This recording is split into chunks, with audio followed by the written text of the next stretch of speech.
Peace, peace, y'all. Welcome to today's mathematics with your girl Sunshine Monet L. Today is 4/29/8.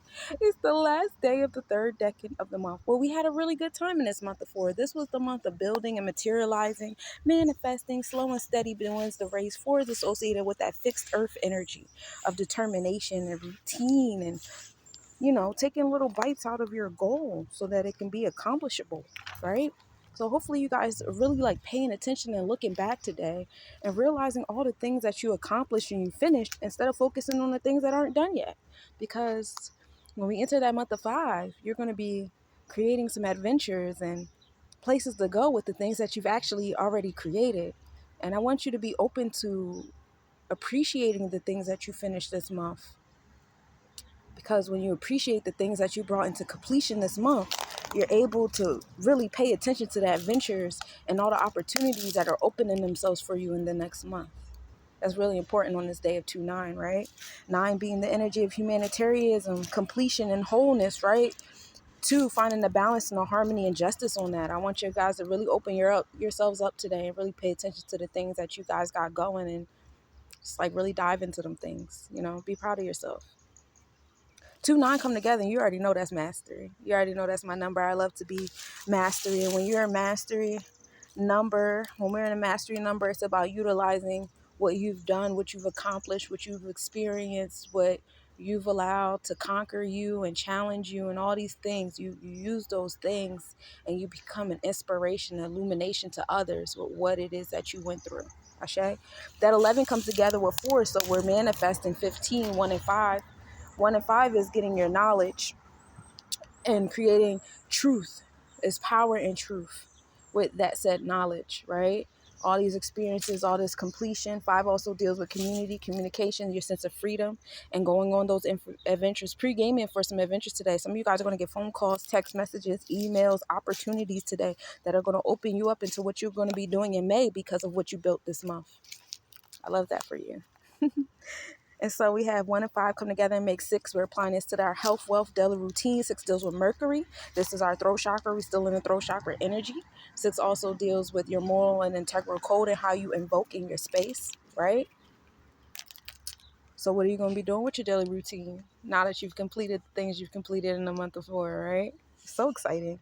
6 comes together in the year 8. Now we in the year of birthrights, transformation, occultism, people's secrets coming out, right?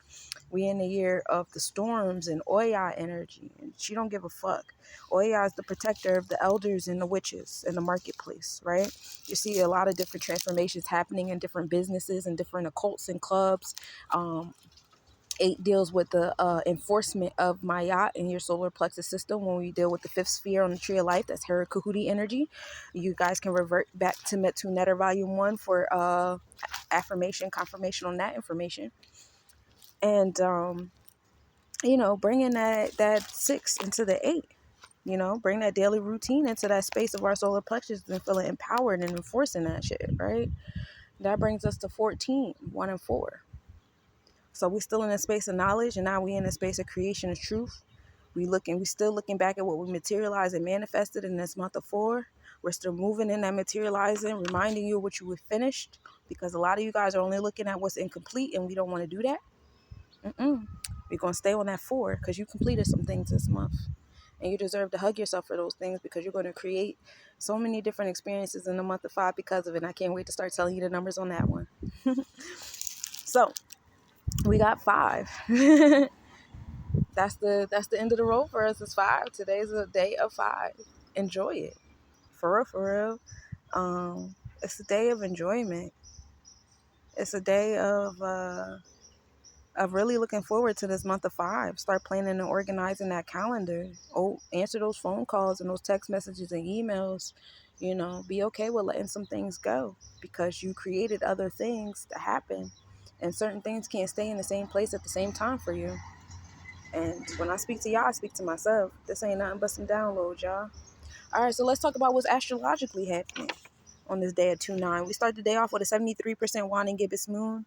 We are in the Capricorn zodiac, so in our thought process, we're in a space of building, manifesting, materializing, order and discipline and boundaries. We're in the Sagittarius zodiac with it. The Sagittarius constellation and the Sagittarius Vedic chart with it. So what's happening around us is, optimism, generosity. You're getting your pinnacles, you're getting aha moments, things of that nature, and you're building with them. Always in alignment with the numbers, right? And we're in the first house with it. So this is how you're attracting and aligning with your tribe today. It's coming out of your ascendant energy. It's coming out of your vortex. All right. And which is good, because that's what's going to attract the phone calls and the text messages and the emails. People need to see you. People need to feel you. People are gaining awareness of your existence. The sun rises at 6:01 a.m. and setting at 7:52 p.m. Mars and Neptune are at minimal angle today at 12:30 a.m. Mars was 2.6 degrees southeast, and no, it was not visible. So we have Mars, who rules over our solar plexus, in alignment with our Akashic records, our motivation energy. The moon in Cause Borealis will be at minimal angle at 5 p.m. this evening. The moon will be 3.2 degrees south. Conjunction at 4:52 p.m. The moon will be 3.2 degrees south. And we'll be able to observe that at 1:20 a.m. with a 6.4 degree southeast separation. Cause Borealis is the star in the back of the Archer's head and the Sagittarius constellation, giving us that energy of knowledge and those aha moments I told you guys to be on the lookout for. The moon in Albalda will be in conjunction at 10:51 a.m. The moon will be 7.2 degrees south. The north pole of the moon is tipped into view at 9:05 a.m. So we got the moon hanging out with the beautiful, generous, optimistic stars in the Sagittarius constellation. And we got Mars, our solar plexus chakra, in alignment with our Akashic records.